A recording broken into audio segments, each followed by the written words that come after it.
Ketika kau merenungkan keberadaanmu, kau akan menemukan dirimu sendiri terhubung denganku. Dan kemudian, sepertiku juga, kau akan menemukan dirimu dalam bentuk yang maha kuasa. Tetapi untuk bisa mencapai posisi itu, sangat penting agar kau mendedikasikan dirimu sepenuhnya padaku. Apa yang kau maksud dedikasi, Madawa? Itu adalah keadaan di mana pikiran manusia menyerah pada semua keinginan hingga tidak membuat dedikasi untuk diri sendiri. Dan tidak juga mengambil sumpah orang dengan cara kerja yang diberikan kepadanya. Pada kenyataannya, kalau kau mulai mendedikasikan dirimu untuk seseorang, dan kau melakukannya sendiri, pikiranmu, akalmu, pengetahuanmu, keinginanmu, emosimu, dan segala sesuatu yang kau miliki kepada seseorang, maka komitmen tersebut disebut sebagai sebuah pengabdian.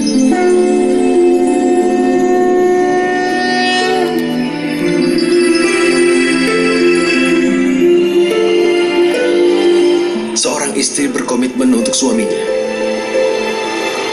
Prajurit berkomitmen pada panglima pasukannya. Sementara murid berbakti pada gurunya. Semua bentuk pengabdian itu apakah sama? Bukankah semua itu untuk mencapai yang maha kuasa? Tidak, Partha. Ketika seseorang berbakti untuk sesuatu ataupun untuk seseorang, itu tergantung acuannya. Dia tidak meninggalkan ruang untuk keraguan atau pertanyaan pengabdian terhadap seseorang. Yang jahat bisa membuat orang menjadi memfitnah.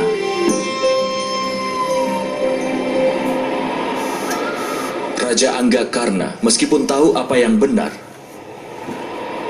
tapi dia berkata salah kepada Pancali di permainan dadu. Wanita yang menjalin hubungan dengan 5 pria tidak lebih baik dari seorang. Dan alasan untuk itu adalah pengabdian Raja Angga terhadap saudara Duryudana. Hukumannya adalah dengan mendapatkan perang ini. Apakah begitu menurutmu? Itu semua adalah karena kesetiaannya kepada orang yang jahat. Karena itulah perlu untuk mendedikasikan diri pada apa yang benar, yang membuat manusia menjadi benar. Hanya penjahat yang dibelenggu dengan rantai yang terbuat dari besi. Lampu candi diikat oleh rantai yang terbuat dari kuningan. Kemudian juga ada rantai emas yang melingkar di leher kita sebagai sebuah hiasan. Kesetiaan terhadap suami, terhadap guru dan teman, itu hanya beberapa bentuk kesetiaan, Partha.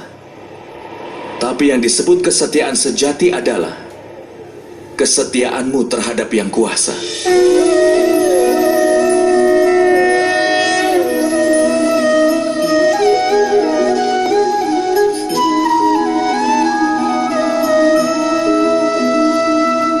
Tapi apa pengabdian terhadap yang kuasa harus dilakukan dengan Sangya Yoga atau Karma Yoga? Karena Sankhya Yoga, manusia tahu bahwa mereka hanyalah jiwa. Dan karena Karma Yoga, mereka bisa membebaskan diri dari ikatannya. Dan karena pengabdian hingga manusia mengetahui wujud yang nyata dari Yang Maha Kuasa. Dan manusia juga bisa mengetahui tentang arti keadilan dari Yang Maha Kuasa. Manusia berada dalam lingkaran hidup dan mati. Hingga demi mencapai kebahagiaan di dunia dan pengetahuan, manusia pun mengabdikan dirinya untuk Yang Maha Kuasa, yang menjadi tujuan utama dari semua jiwa. Maksudnya, tubuh manusia ini tidak ada nilainya, Madawa?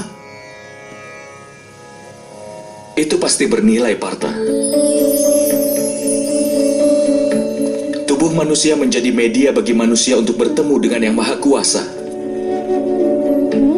Antara kematian dan juga reinkarnasi, di mana pengetahuan akan jiwa tetap aktif. Dengan segala pengalaman, pengetahuan, dan belajar dari kehidupan yang sebelumnya, jiwa pun menjadi bagian dari tubuh yang baru. Dan ini hanya terjadi ketika dia menjadi bagian dari tubuh manusia itu sendiri.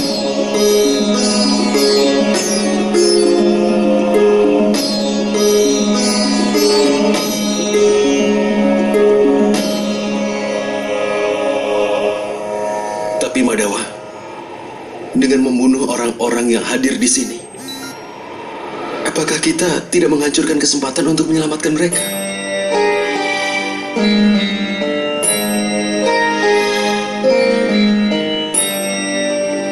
Musuh-musuhmu telah melewati batas-batas kebenaran, Partha.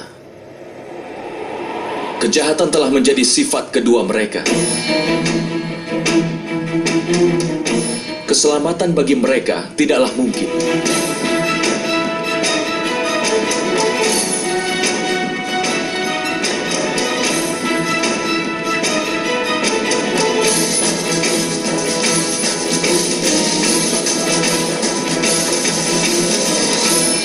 Orang pendosa dapat diberikan kesempatan untuk memperbaiki diri hanya sampai batas tertentu. Aku pernah menghukum Sisupala, tapi itu memang perlu untuk menghukumnya. Jika kita membiarkan orang berdosa untuk terus melakukan dosa, maka dia akan semakin banyak menurunkan lebih banyak lagi kejahatan dan dosa-dosanya.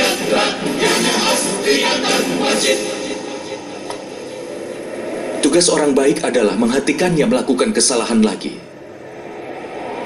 Jiwa-jiwa ini tidak akan mencapai akhir, tapi tubuh mereka akan rusak oleh ketidakbenaran dan menjadi bagian dari tubuh manusia baru.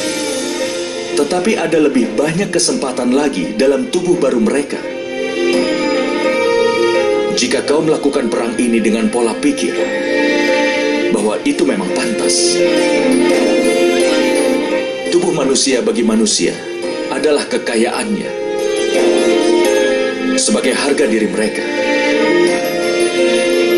Mereka yang menempuh jalan kebenaran akan memurnikan tubuh mereka, dan melalui jalan itu mereka akan bertemu dengan jiwanya. Ini adalah hubungan antara Kshetra dan Kshetragna. Aku tidak bisa mengerti tentang hal itu, Madawa. Ketika ada yang tahu bahwa tubuh kita adalah seperti bagian dari tanah ini, artinya hanya tempat yang seperti Kshetra, dan orang yang mengerti tentang tanah tersebutlah yang ada di sana. Karena itulah, maka dia menjadi seorang Kshetragna. Kemudian lewat tubuhnya bisa mengukur kemajuannya. Jiwa dalam tubuhnya akan menyeimbangkan 3 kebajikan itu. Dengan pengabdian untuk Yang Kuasa, dia bersatu dengan Yang Maha Kuasa. Yang dilakukan seorang pemuja adalah berbakti, bukan pengabdian, Madawa? Tidak, Partha. Itu langkah pertama untuk pengabdian secara nyata. Dalam kenyataan, pengabdian bukanlah tugas, tetapi itu merupakan sebuah keputusan. Sangat penting bagi manusia untuk memurnikan jiwanya melalui doa, penebusan dosa, kemurtadan, ritual yoga, dan juga pembelajaran diri, namun tetap berbakti pada Yang Maha Kuasa. Karena setiap manusia harus mencurahkan semua perhatian dan mengarahkan setiap nafasnya untuk Yang Maha Kuasa.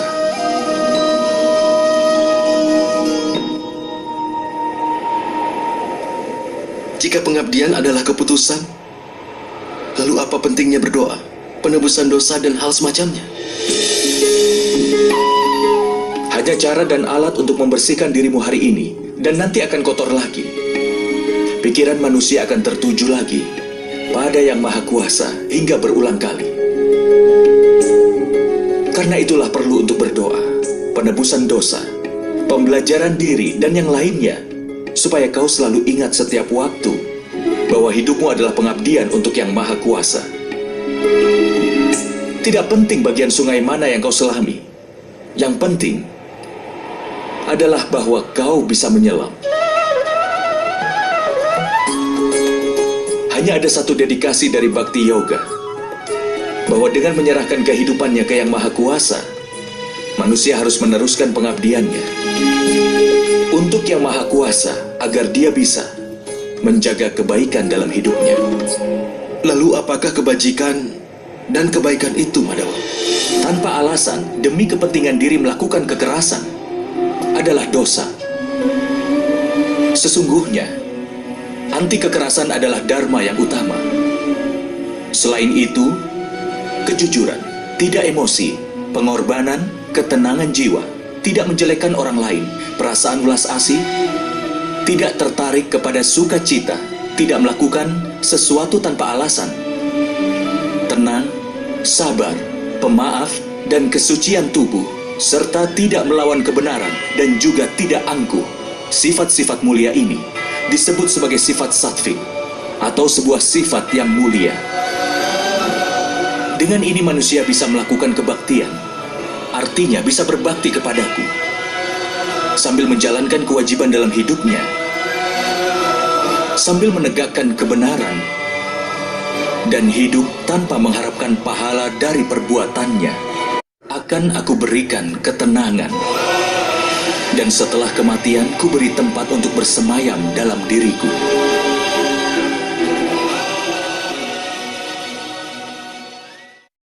Seperti apakah wujudmu, Madawa? Melalui media Sangya Yoga, aku harus tahu bahwa aku punya jiwa. Aku abadi dan berada dalam tubuh yang fana ini hanya untuk sementara waktu. Melalui tindakan yang tanpa pamrih, aku ingin tahu apakah orang yang mengorbankan keinginannya demi pamrih bisa melaksanakan tugasnya, lalu mencapai ketenangan pikiran dan kebahagiaan dalam hidupnya. Melalui disiplin kerohanian, aku ingin tahu pentingnya penyerahan diriku padamu.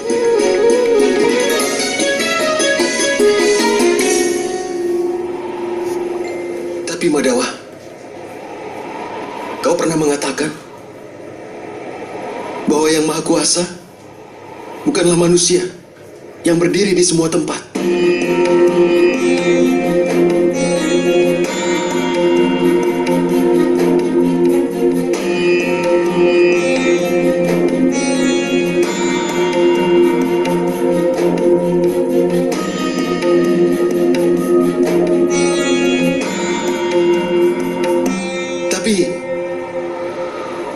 Aku masih melihat manusia yang ada di sini. Hanya manusia, Madawa.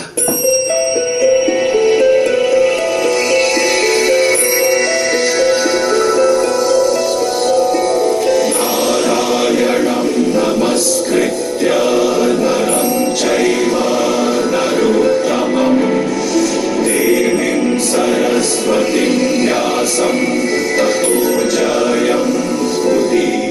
Aku ingin melihat sekilas dirimu yang sebenarnya, Madawa.